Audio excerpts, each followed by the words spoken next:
असंभव को भी संभव कर दे, ऐसी महिमा है मेरे भोलेनाथ की। एक बार की बात है, देवों के देव महादेव और जगत जननी माता पार्वती भ्रमण करते हुए मृत्युलोक पृथ्वी के अमरावती नगर में पधारे। वहां के राजा ने शिव जी का एक अत्यंत भव्य और शांत मंदिर बनवाया था। वो स्थान इतना रमणीय था कि शिव शक्ति वहीं ठहर गए। एक दिन माता पार्वती ने कौतूकवश शिव जी से कहा, स्वामी, आज चौसा खेलने का मन है। खेल आरंभ हुआ। पान से फेंके जाने लगे। उसी समय मंदिर का पुजारी संध्या आरती के लिए भीतर आया। माता पार्वती ने हंसी में पुजारी से पूछा, पुजारी जी, जरा भविष्य बताइए, इस खेल में जीत किसकी होगी? पुजारी शिव भक्त थे। उन्होंने बिना खेल की स्थिति देखे भक्ति के आवेश में कह दिया, देवी, जीत तो त्रिलोकीनाथ बाबा भोलेनाथ की ही होगी। लेकिन जब खेल समाप्त हुआ तो विजय माता पार्वती की हुई। पुजारी का झूठ पकड़ा गया। माता पार्वती ने क्रोधित होकर कहा, जिस पुजारी की वाणी में सत्य नहीं, वो पुजारी कैसा? जाओ, मैं तुम्हें कोढ़ी होने का श्राप देती हूं। देखते ही देखते पुजारी का शरीर रोगग्रस्त हो गया। नगर के लोग उनसे घृणा करने लगे और वे एकाकी जीवन जीने को विवश हो गए। दुख के दिन बीत रहे थे। एक दिन देवलोक की कुछ अप्सराएं मंदिर में दर्शन हेतु आए। पुजारी की दयनीय दशा देख उन्होंने कारण पूछा। पुजारी ने रोते हुए अपनी भूल बताई। तब अप्सराओं ने उन्हें सांत्वना दी और 16 सोमवार के चमत्कारिक व्रत का विधान बताया।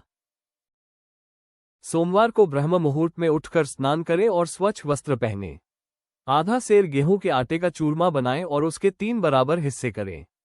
प्रदोष काल में शिवजी के समक्ष घी का दीपक जलाएं। बेलपत्र, अक्षत, फूल, भांग, धतूरा और जनेऊ से विधिवत पूजा करें। चूरमे के 3 हिस्सों में से एक हिस्सा भगवान को अर्पण करें, दूसरा हिस्सा प्रसाद रूप में लोगों में बांट दें और तीसरा हिस्सा स्वयं प्रसाद के रूप में ग्रहण करें। ऐसा 16 सोमवार तक करें। 17वें सोमवार को 5 सेर आटे का चूरमा बनाकर भोग लगाएं और विसर्जन करें। पुजारी ने पूरी श्रद्धा से यह व्रत किया और शिव कृपा से वे पुनः निरोगी और कांतिवान हो गए। कुछ समय बाद शिव पार्वती पुनः उस मंदिर में आए। पुजारी को स्वस्थ देख माता ने आश्चर्य से इसका कारण पूछा। पुजारी ने 16 सोमवार व्रत की महिमा बताई। माता पार्वती ने भी यह व्रत किया, जिसके प्रभाव से कार्तिकेय जी, जो उनसे नाराज होकर दूर गए थे, स्वयं माता के आज्ञाकारी हो गए। कार्तिकेय जी ने जब माता से इस परिवर्तन का कारण पूछा तो उन्हें भी व्रत का पता चला। उन्होंने भी यह व्रत किया, जिससे उनका बिछड़ा हुआ प्रिय मित्र उन्हें वापस मिल गया।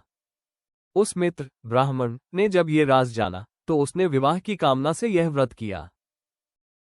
वो ब्राह्मण मित्र एक अन्य देश गया जहां स्वयंवर हो रहा था।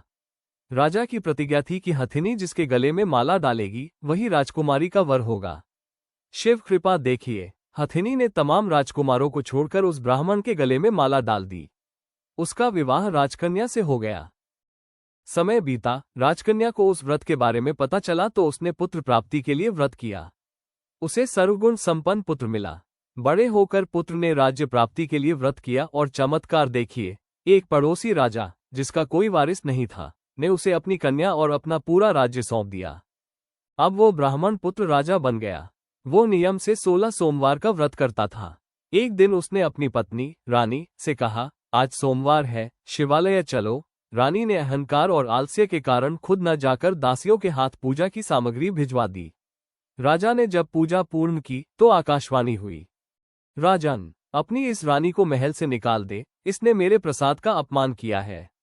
यदि तूने ऐसा नहीं किया तो तेरा सर्वनाश हो जाएगा। प्रभु की आज्ञा और राज्य की रक्षा के लिए राजा ने भारी मन से रानी को वन में छुड़वा दिया।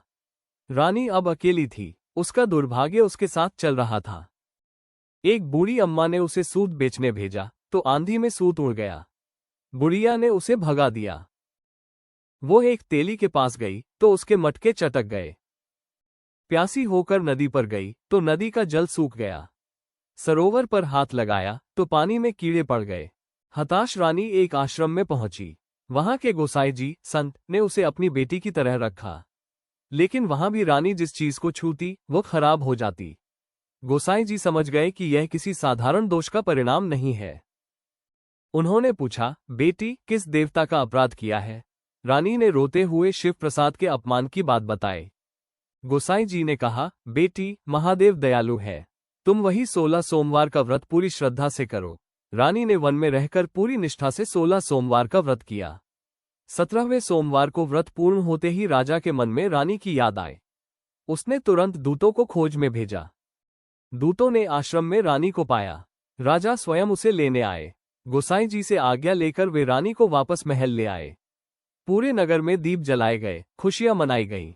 शिव जी की कृपा से राजा रानी ने पूरा जीवन सुख से बिताया और अंत में शिवलोक को प्राप्त हुए। ये कथा सिखाती है कि ईश्वर धन दौलत के नहीं, श्रद्धा और भाव के भूखे हैं। प्रसाद का अपमान ईश्वर की कृपा का अपमान है। जो मनुष्य सच्चे मन से 16 सोमवार का व्रत करता है, महादेव उसकी हर असंभव मनोकामना को पूर्ण करते हैं। हर हर महादेव, जय भोलेनाथ। आपको ये पोस्ट अच्छा लगा हो तो प्लीज लाइक और सब्सक्राइब करें। धन्यवाद।